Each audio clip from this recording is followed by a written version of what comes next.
Aujourd'hui, on sait que le jury est présidé par Juliette Binoche, ce qui laisse augurer, je pense, d'un palmarès qui sera aux petits oignons. Bonjour, je suis Marc Obragon et je vais vous faire une sélection des pires palmes d'or décernées à Cannes.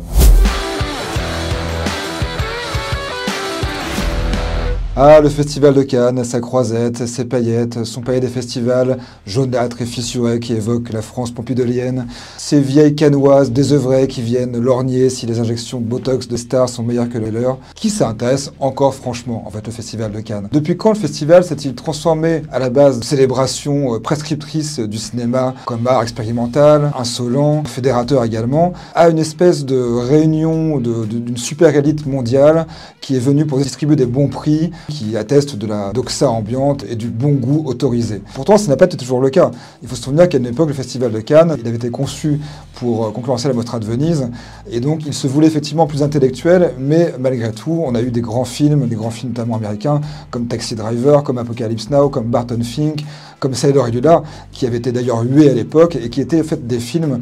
plutôt pop, des films qui ont annoncé finalement le grand cinéma hollywoodien. Mais alors pourquoi finalement et comment le Festival de Cannes s'est transformé en cet événement ennuyeux, ce cortège de pingouins endimanchés, cette espèce de club cosmopolite finalement, où chacun vient contrôler s'il est bien soluble dans la pensée ambiante. Alors, le moment vraiment où le Festival de Cannes se gâte et devient juste un tract idéologique, on peut le situer à peu près à 2004. C'est le moment où Tarantino, l'infâme Tarantino, décerne à Michael Moore, son ami de toujours, la Palme d'Or pour Fahrenheit 9/11, qui est un documentaire, une sorte de brûlot anti-George Bush, mais qui, en fait, du point de vue cinématographique, n'a absolument rien à montrer. C'est vraiment à ce moment que le Festival de Cannes commence à décerner des Palmes d'Or à des films, non pour ce qu'ils sont en tant qu'œuvre cinématographique, mais pour ce qu'ils sont en fait en tant que cahier des charges. Par exemple, récemment, le film Titane de Julia Ducournau, qui vraiment, sur le papier, était une sorte de réappropriation du cinéma de genre à la Cronenberg, sous un angle néo-féministe, et qui a eu la Palme d'Or uniquement pour ça, pour ce qui était sur le papier,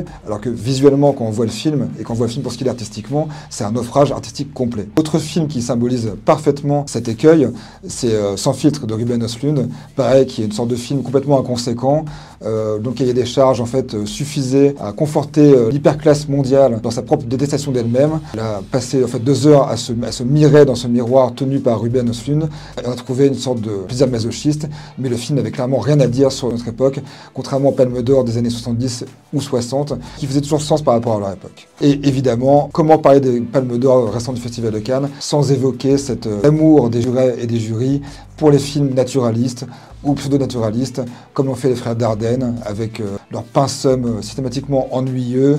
tels que Rosetta, ou encore Keshish et Sa vie d'Adèle, qui restera, quoi qu'on en dise au niveau de sa forme, un film entièrement célébré pour son aspect politique et la mise en avant de culture LGBT à un moment précis où le débat existait en France. Aujourd'hui, on sait que le jury est présidé par Juliette Binoche, ce qui laisse augurer, je pense, d'un palmarès qui sera aux petits oignons. D'année en année, de copinage en copinage, de défilé de mode en défilé de mode, on se rend compte que le Festival de Cannes n'intéresse plus grand monde et même pas les cinéphiles. Ce n'est pas le cinéma qui se déroule à Cannes, c'est finalement l'arrière-monde du cinéma. C'est cette hyperclasse mondiale qui se regarder et qui finalement n'a rien à faire de l'art, si ce n'est pour prétexte pour asséner sa nouvelle religion morale.